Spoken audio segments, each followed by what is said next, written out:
की शुरुआत में एक लूसी नाम की लड़की को दिखाया जाता है जो अपने बॉयफ्रेंड रिचर्ड से बात कर रही थी। उसका बॉयफ्रेंड उसे एक बैग बिल्डिंग में देके आने को बोलता है। लूसी जब मना करती है तो वो उसके हाथ में बैग से जुड़ी हथकड़ी लगा देता है और बोलता है कि इस हथकड़ी की चाबी मिस्टर जैंग के पास है जिनको तुम्हें ये बैग देना है। लूसी अंदर जाती है और रिसेप्शन पे बताती है कि उसे रिचर्ड ने भेजा है और ये बैग उसे मिस्टर जैंग को देना है कि तभी कोई रिचर्ड को गोली मार देता है। लूसी घबरा जाती है और इससे पहले कि वो कुछ समझ पाती, कुछ लोग उसे आके पकड़ लेते हैं और मिस्टर जैंग के पास ले जाते हैं। मिस्टर जैंग उससे पूछते हैं कि इस बैग में क्या है, तो वो रोते हुए बोलती है कि उसे कुछ भी नहीं पता, उसे ये बैग रिचर्ड ने दिया था आपको देने के लिए।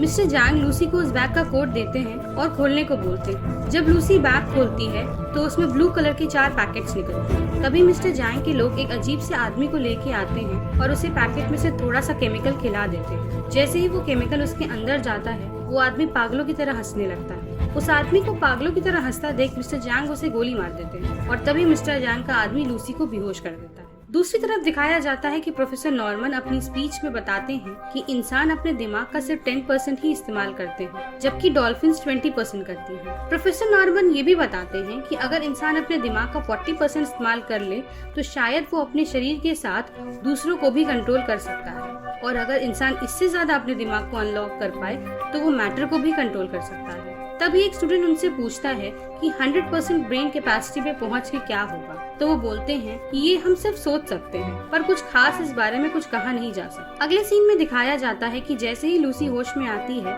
तो देखती है कि उसका पेट का ऑपरेशन हुआ था, पर जब तक वो कुछ समझ पाती मिस्टर जैंग के लोग उसे मिस्टर जैंग के पास ले जाते हैं। वहाँ वो देखती है कि 3 और भी लोग होते हैं जिनके पेट का ऑपरेशन हुआ था। उन चारों को बताया जाता है कि उस ब्लू केमिकल का नाम CPH4 है और वो एक तरह की ड्रग है जिसका एक पैकेट उनके पेट में डाला गया है और उनको उस पैकेट को कहीं पहुंचाना है। अब चारों को वहाँ से ले जाया जाता है। जब लूसी का मुंह खोला जाता है तो वो अपने आप को एक जगह बंधा पाती है। वहाँ 2 आदमी होते हैं जिनमें से एक आदमी उसके साथ बदतमीजी करने की कोशिश करता है। लूसी उसको धक्का मार देती है। जवाब में वो आदमी लूसी के पेट पे लात मार देता है जिसकी वजह से लूसी के पेट के अंदर ड्रग्स का पैकेट फट जाता है और ड्रग्स उसके शरीर में फैलने लगता है। उसके बाद अचानक लूसी को कुछ होने लगता है। उसकी आंखें नीली होने लगती हैं और फिर कभी वो हवा में उड़ने लगती है तो कभी जमीन पर गिरकर तड़पने लगती है। पर फिर लूसी एकदम बदल जाती है। जैसे ही लूसी के रूम में दूसरा गुंडा आता है वो उसे मार के बाहर निकल जाती है और बाहर बाकी सबको भी मार देती है। फिर लूसी हॉस्पिटल जाती है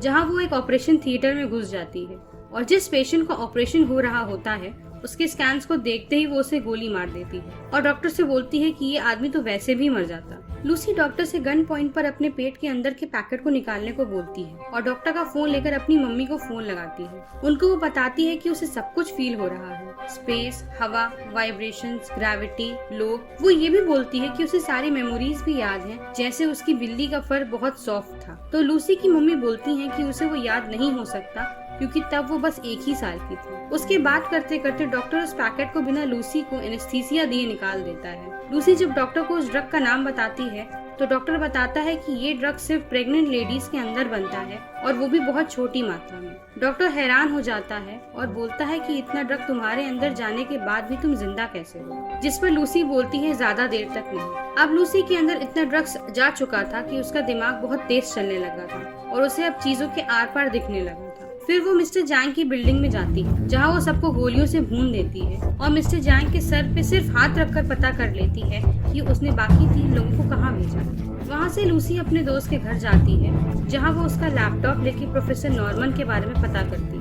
वो प्रोफेसर को फोन करती है और बोलती है कि उसने उनकी 6000 पन्नों की पूरी रिसर्च पढ़ी है, जिसको सुनकर प्रोफेसर हैरान रह जाते हैं और उसे एक मजाक समझते हैं। पर तभी लूसी टीवी स्क्रीन पर आ जाती है और अपने साथ हुई पूरी बात बताती है। वो प्रोफेसर को ये बताती है कि अब उसका दिमाग 28% पे चल रहा है और वो बोलती है कि प्रोफेसर की थ्योरी सही। लूसी प्रोफेसर से पूछती है कि अब वो क्या करे, तो प्रोफेसर उससे बोलते हैं कि जो भी जानकारी तुम्हारे पास है वो आगे आने वाली जनरेशन को पास ऑन कर दो। लूसी प्रोफेसर से बोलती है कि वो उनसे 12 घंटों में मिलेगी। दूसरी तरफ दिखाया जाता है कि न्यूज में खबर आ जाती है कि हॉस्पिटल में लूसी ने मर्डर किया है और पुलिस पुलिस उसे ढूंढ रही होती है। अब दिखाया जाता है कि लूसी 30% ब्रेन कैपेसिटी पे पहुंच चुकी है। लूसी पेरिस जाने के लिए एयरपोर्ट पहुंचती है और पुलिस से बचने के लिए अपने बालों का रंग बदल लेती है। वहाँ से वो रियो नाम के इंस्पेक्टर को फोन करके बाकी 3 ड्रग्स के पैकेट के बारे में बता देती है। पहले तो रियो लूसी की बात का विश्वास नहीं मानती, पर जैसे ही वो बिना देखे उससे उसके ऑफिस में रखी चीजों के बारे में बताती है तो वो उसकी बात मान लेता है। लूसी की इन्फॉर्मेशन के कारण तीनों आदमी पकड़े जाते हैं।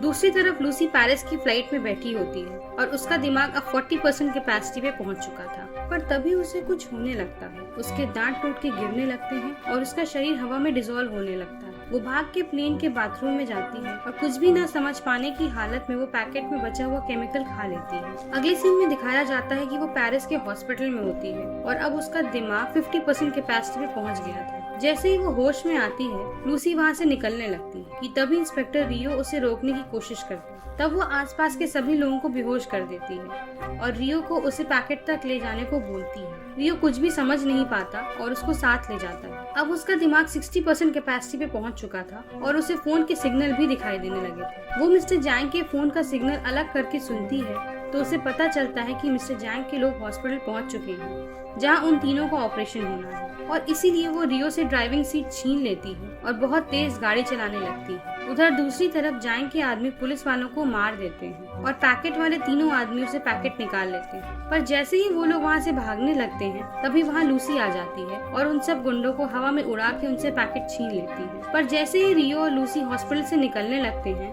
मिस्टर जैंग उसे देख लेते हैं और उसका पीछा करते करते यूनिवर्सिटी पहुंच जाते हैं जहां प्रोफेसर नॉर्मन और कुछ साइंटिस्ट लूसी का इंतजार कर रहे थे।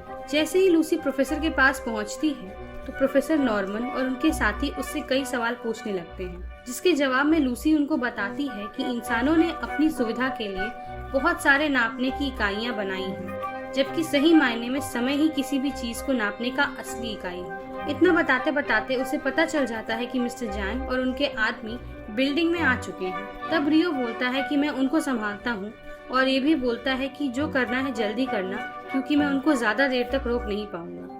ये सुनकर लूसी नॉर्मन से केमिकल के सारे पैकेट उसके अंदर डालने को बोलती है। प्रोफेसर नॉर्मन उससे पूछते हैं कि वो सारे पैकेट्स अपने अंदर क्यों डलवा रही है, तो लूसी उनको बताती है कि वो अपने ब्रेन को फुल कैपेसिटी तक ले जाना चाहती है, जिसके लिए उसे इतनी बड़ी डोज की जरूरत है। जैसे ही वो केमिकल उसके अंदर जाता है, लूसी लैब के सारे इक्विपमेंट्स को अपने अंदर समा लेती है और लैब के सारे कंप्यूटर से खुद को कनेक्ट करने लगती है और एक मॉडर्न सुपर कंप्यूटर जैसा कुछ बनाने लगती है। अब लूसी 80% कैपेसिटी पे पहुंच चुकी थी।